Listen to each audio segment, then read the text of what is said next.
Hello friend, hi, this is your guide. Welcome to UPSC perseverance. आज हम यहाँ पे विजन एस की टेस्ट सीरीज करने वाले। ये टेस्ट नंबर 1 है, ये पार्ट 5 है। इससे पहले मैंने 4 पार्ट ऑलरेडी डाले, इसकी प्लेलिस्ट भी बना दी है। अगर आपने वो नहीं देखा होगा तो आप एक बार जाकर देख सकते हो। अगर स्पीड ज़्यादा है इस वीडियो की तो आप यूट्यूब पर ऑप्शन दिया है, स्पीड को कम ज़्यादा कर सकते हो, एडजस्ट कर सकते हो। सो क्वेश्चन नंबर 81 से देखते हैं हम। इससे पहले 80 क्वेश्चन मैंने ऑलरेडी सॉल्व कर दिए। 81 है, which of the following was considered as the heart and soul of the constitution by the doctor B R Ambedkar ji ने जो बोला गया था हार्ट एंड सोल है वो राइट टू कॉन्स्टिट्यूशनल रेमेडीज़ है। ऑप्शन नंबर डी यहाँ पे सही है, राइट टू कॉन्स्टिट्यूशनल रेमेडीज़ इसको बोला गया था। 81 का डी है, आप ऑप्शन में देख सकते हो, आर्टिकल 32 में आता है ये। उसके बाद में क्वेश्चन नंबर 82 जो है आपको विजिबल होगा। इसमें से कौन एलिजिबल है registered as a citizen of India, person of the Indian origin who is ordinary resident in any country or a place outside undivided India, क्या वो है? A person who is married to a citizen of India and is ordinary resident in India for the 2 years, ये option गलत है क्योंकि ऐसा नहीं है, ऐसा कुछ प्रावधान नहीं है यहाँ पे। A person of full age and capacity who was earlier in Indian citizen and is ordinary resident in India for the 12 month, नहीं ये भी गलत है। सो ऑप्शन ए यहाँ पे सही हो जाता है, ऑप्शन 1 ही यहाँ पे सही है। 82 का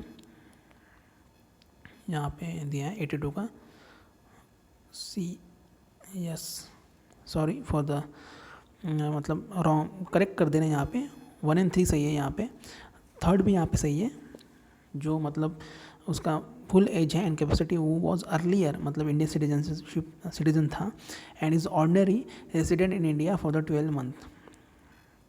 सो 82 का सी है यहाँ पे 1 and 3। तो ध्यान में रखना, ऑप्शन 2 यहाँ पे गलत है। उसके बाद में क्वेश्चन नंबर 83 पे आते हैं, which of the following is not correct पूछा है। टू द राइट्स गारंटेड, जो right to freedom of religion में दिए हैं, इसमें से आपको इनकरेक्ट बताना है। क्या ये इंक्लूड करता है right not to follow any religion, it is subject to limitations in order to protect public order, morality and health, क्या ये इंक्लूड करता है persuading people to the convert from one religion to another, और क्या ये provide करता है absolute protection from the government interference in the religious matter.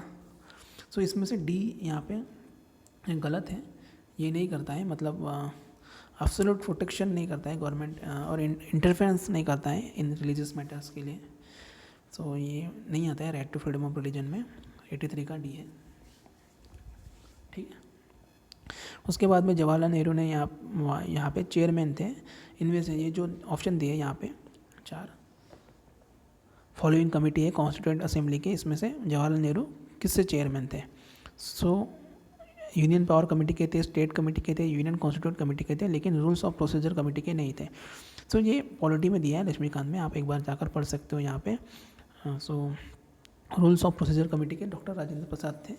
सो ये ऐसे ही मतलब सेम इंफॉर्मेशन यहाँ पे पॉलिटी में दी है। सो जब मैं यहाँ पे हैंड रिटन समरी करूँगा, उसके नोट्स मतलब यहाँ पे मैं एक वीडियो डालने वाला हूँ, तब मैं ये पार्ट कंप्लीट करूँगा, ठीक है। 84 का ए है। 85 का देखते हैं हम यहाँ पे, विच of the following statement in the context of the central vigilance commission के बारे में यहाँ पे पूछा है। सेंट्रल विजिलेंस कमीशन के बारे में, क्या ये इस्टेब्लिश हुआ था act of the parliament in the year 2005? क्या ये कंसिस्ट होते हैं यहाँ पे CVC chairman and not more than 2 vigilance commission, या फिर central vigilance commission can only be remove in the manner similar to that of the Supreme Court? क्या CVC present है report on its performance annually to the central government? इसमें से कौन से correct है पूछा है आपको। सो करेक्ट बताना है। सो इसमें से करेक्ट है ऑप्शन नंबर बी यहाँ पे सही है। यहाँ पे consist of central vigilance commission chairperson होते हैं, not more than 2 vigilance commissioner होते हैं। सो ये ध्यान में रखना। 85 का वी है यहाँ पे, ठीक है।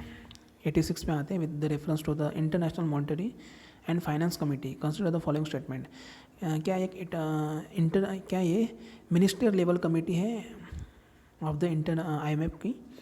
India is at to become member, क्या अभी तक इंडिया इसका मेंबर नहीं बना है? ये गलत है।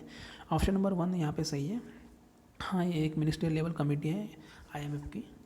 86 का 1 है, ऑप्शन नंबर ए सही है। इंडिया मेंबर है इसका, और ये साल में 2 बार मिलती है। Which of the following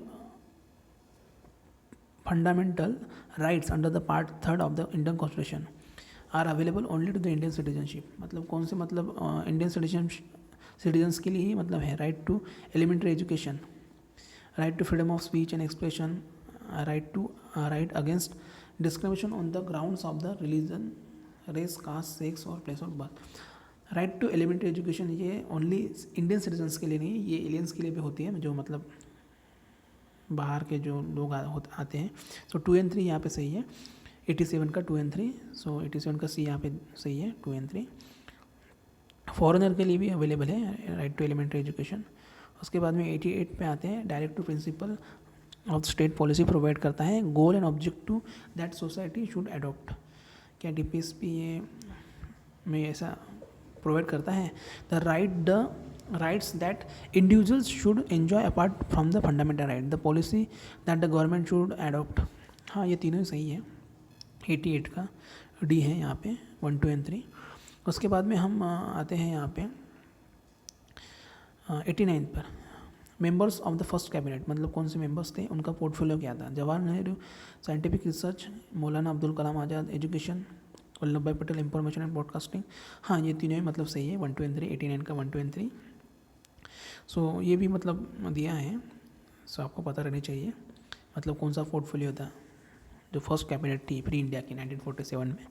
so आपको ये पता रहना चाहिए, मतलब किन के पास एटलीस्ट ये पहली बार जो बना था उनके बारे में पता होना चाहिए, और लेटेस्ट कौन है वो भी पता रहना चाहिए। 90 का मतलब यहाँ पे पूछा है, सेंट्रल इंफॉर्मेशन कमीशन के बारे में यहाँ पे पूछा है। CIC was the first constitute as an executive body and later given the statutory status while inquiring the commission has the power of the civil code. क्या सिविल कोड का मतलब ये है उनके पास में? It can take disciplinary action against the errant official. So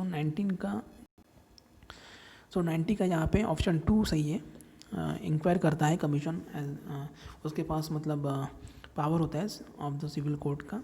1 and 3 यहाँ पे गलत है। सो ऑप्शन 90 का 2 सही है, ऑप्शन ए। आप डिस्क्रिप्शन में देख सकते हैं एक बार पॉज करके। 91 पे आते हैं, consider the following statement in the context of the national commission for the protection of the child rights. NCPCR के बारे में यहाँ पे पूछा है, क्या इस्टेब्लिश करता है under the protection of the children from the sexual offence POCSO act 2012।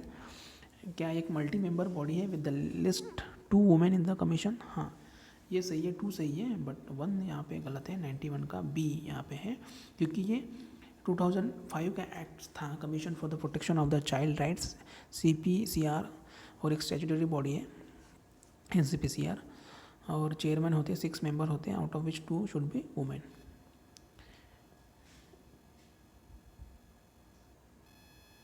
। 91 का B था। उसके बाद में 92 में आते हैं, Mahatma Gandhi national rural employment, MG NREGA जिसे बोलते हैं। ये 150 डेज़ का होता है मिनिमम यहाँ पे। Wages employment to every household, नहीं ये गलत है। सो जैसे ही मतलब 1 को एलिमिनेट करते हैं 2 and 3 बचता है। सो ऐसे ही आपको एलिमिनेट करना है। Gram panchayat was responsible for the identification of the project, while gram sabha responsible होता है for the social audit of all the project. तो दूसरा सही है, एंड तीसरा भी सही है यहाँ पे। At least 1/3 of the beneficiary of the scheme shawl be women, मतलब 1/3 वुमेन्स होनी चाहिए register for work under the scheme. So 2 and 3 यहाँ पे सही है। 92 का सी है, ठीक है। उसके बाद में यहाँ पे 93 है, क्वेश्चन नंबर 93 पे आते हैं। कंसिडर द फॉलोइंग ऑब्जेक्टिव्स जो दिए हैं, जो ऊपर दिए गए जो भी ऑब्जेक्टिव है ये प्रीएम्बल टू द कॉन्स्टिट्यूशन में कौन से, मतलब इसमें प्रीएम्बल टू द कॉन्स्टिट्यूशन में दिए गए हैं, जो इंडिया का प्रीएम्बल ऑफ द कॉन्स्टिट्यूशन है। Liberty of the worship, dignity of the nation, equality of status या पॉलिटिकल लिबर्टी। सो यहाँ पे 1, 2 and 4 दिया, इक्वलिटी स्टेटस ये नहीं दिया है शायद। हाँ, लिबर्टी ऑफ द वर्शिप यहाँ पे दिया है और इक्वलिटी ऑफ द स्टेटस यहाँ पे दिया है। सो ऑप्शन बी यहाँ पे सही है 93 का। But dignity of the nation ये नहीं है, पॉलिटिकल लिबर्टी ये भी नहीं मेंशन किया है preamble to the constitution of India में। आप देख सकते हो justice, political liberty, worship, equality of the status, dignity of the individual, इसलिए आपको प्रेम्बल याद होना चाहिए ऑन द टिप। 93 का बी है। और 94 का यहाँ पे देखते हैं हम, यहाँ पे ये अमेंडमेंट है, constitutional amendment 61st amendment act. ये इसमें रिड्यूस किया गया था वोटिंग एज फ्रॉम द 21 से लेकर 18 साल। हाँ, ये राजीव गांधी के ड्यूरेशन में हुआ था। 86 अमेंडमेंट एक्ट फंडामेंटल ड्यूटीज, इसमें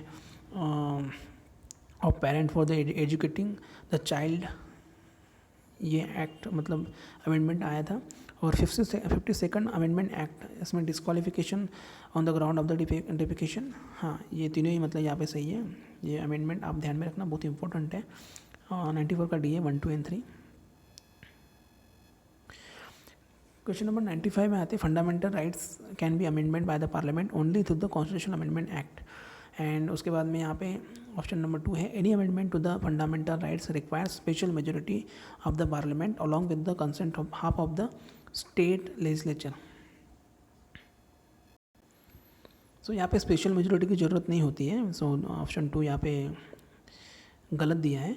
फंडामेंटल राइट्स अमेंड किए जाते हैं bye the parliament only through the constitutional amendment act द्वारा। ऑप्शन ए सही है, 95 का ए यहाँ पे सही है। और यहाँ पे जो प्रेजेंट जो होते हैं हाउस में 2/3 मेंबर्स मेजोरिटी लगती है, 2/3 लगती है total membership of the each house. ठीक है। 96 का यहाँ पे देखते हैं, which of the following disease can be vertically transmitted from mothers to foetus. So Zika है, एबोला है, HIV, रूबेला, ये चारों ऑप्शन यहाँ पे सही है। 96 का डी है।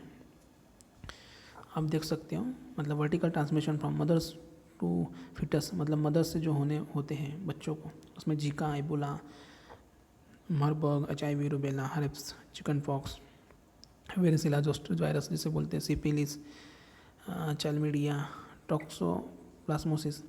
सो साइंस एंड टेक से मतलब साइंस एंड टेक्नोलॉजी से बहुत सारे क्वेश्चन पूछे जाते हैं UPSC में। सो आप थोड़ा अच्छे से प्रिपरेशन कर दीजिए साइंस का। क्वेश्चन नंबर 97 के बारे में देखते हैं हम। 96 हुआ था हमारा, या यस 96 के बारे में देखते हैं। लोकपाल एंड लोकायुक्त एक्ट था 2013 का, उसके बारे में है। यहाँ पे 4 ऑप्शन दिए हैं आपको, इसमें से मतलब कौन सा स्टेटमेंट करेक्ट है। So office of the prime minister has been brought under the purview of the Lokpal. So option number C यहाँ पे सही है, बाकी जो 4 ऑप्शन है वो गलत है। सो जो ऑप्शन ए है Lokpal has a suo motu power to proceed against any public servant, नहीं ऐसा नहीं है।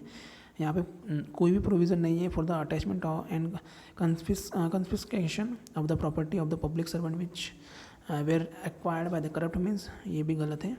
और जो डी है anonymous complaints are considered by the Lokpal, नहीं ऐसा नहीं है, ये भी गलत है। ऑप्शन नंबर सी यहाँ पे सही है, 97 का सी ध्यान में रखना। प्राइम मिनिस्टर का ऑफिस आता है लोकपाल के दायरे में।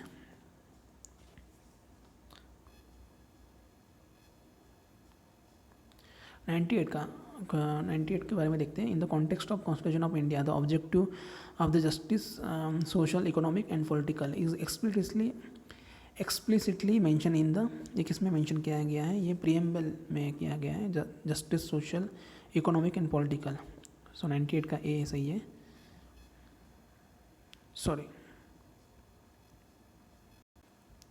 Sorry for the miss interruption, ये ऑप्शन सी यहाँ पे सही है 98 का, क्योंकि ये मुझे थोड़ा लगा कि मतलब ये प्रीएम्बल में दिया होगा, बट ये प्रीएम्बल में और DPS में दोनों में दिया है। सो एक बार आप ऑप्शन भी देख लो, 98 का सी है ना। इसलिए मैं आपको डिस्क्रिप्शन दिखाता हूँ ताकि आप भी थोड़ा मतलब श्योर हो जाए, कंफर्म हो जाए, that's why. Which of the following are the features of the parliament form of the government, मतलब जो parliament form of the government के फीचर्स कौन से हैं, सॉवरेनिटी ऑफ द पार्लियामेंट, या collective responsibility of the executive to the legislature, या periodic resolution of the parliament. Periodic resolution नहीं होता है, 3rd गलत है। सो यहाँ पे सोवरेनिटी भी नहीं है शायद से। सो ऑप्शन बी, मतलब मैं ऐसे एलिमिनेट कर रहा हूँ कि मतलब आपको भी ऐसे ही एलिमिनेट करना है। सो 99 का बी सही है ना, क्योंकि सोवरेनिटी ऑफ द पार्लियामेंट भी नहीं होता है पार्लियामेंट्री फॉर्म ऑफ गवर्नमेंट का, और रिजोल्यूशन भी नहीं होता है, पीरियोडिक रिजोल्यूशन नहीं होता है। बट ये कलेक्टिव रिस्पॉन्सिबल होते हैं एग्जीक्यूटिव टू द लेजिस्लेचर के लिए। क्वेश्चन नंबर 100 पे आते हैं, ये लास्ट है टेस्ट नंबर 1 का। Which of the following is are correct in the context of the right in the democracy. कौन से मतलब यहाँ पे राइट्स दिए गए हैं डेमोक्रेसी में। Rights are reasonable claims of a person recognise by the society and sanction by the law. Rights protected minorities from the operation of the majority. हाँ, ये दोनों ही सही है, करेक्ट है। Context of the rights in the democracy, rights are reasonable होते हैं, claims किया जा सकता है पर्सन द्वारा, recognise by the society and sanction by the law, and rights protect करते हैं minorities from the operation of the majority. So यहाँ पे हमारे 100 क्वेश्चन हुए। अगर आपने मेरे चैनल को सब्सक्राइब नहीं किया होगा तो आप मेरे चैनल को subscribe, like, comment and share कर सकते हो। सो ऐसे ही विजन एस के टेस्ट सीरीज हम यहाँ पे लाएंगे, और यहाँ पे मैं एक पॉलिटी की 6th एडिशन के कुछ handwritten summary notes explain करूँगा। उसके बाद में हम यहाँ पे विजन एस की डेली करंट अफेयर लाएंगे, कुछ करंट अफेयर टॉपिक्स लाएंगे, स्टैटिक्स प्लस 3600 से ज़्यादा, ऐसे बहुत सारे मतलब करंट अफेयर टॉपिक्स हम यहाँ पे डिस्कस करेंगे। सो अगर आपने टेलीग्राम चैनल, अगर आपको मतलब कुछ पीडीएफ्स वगैरह चाहिए होंगी, सो यूपीएससी परसिवरेंस 91 करके सर्च करना, वहाँ पे आपको कमेंट करना जो भी आपको पीडीएफ्स वगैरह चाहिए होंगी, सो आपको वहाँ पे मिल जाएंगी। So thank you so much, good night.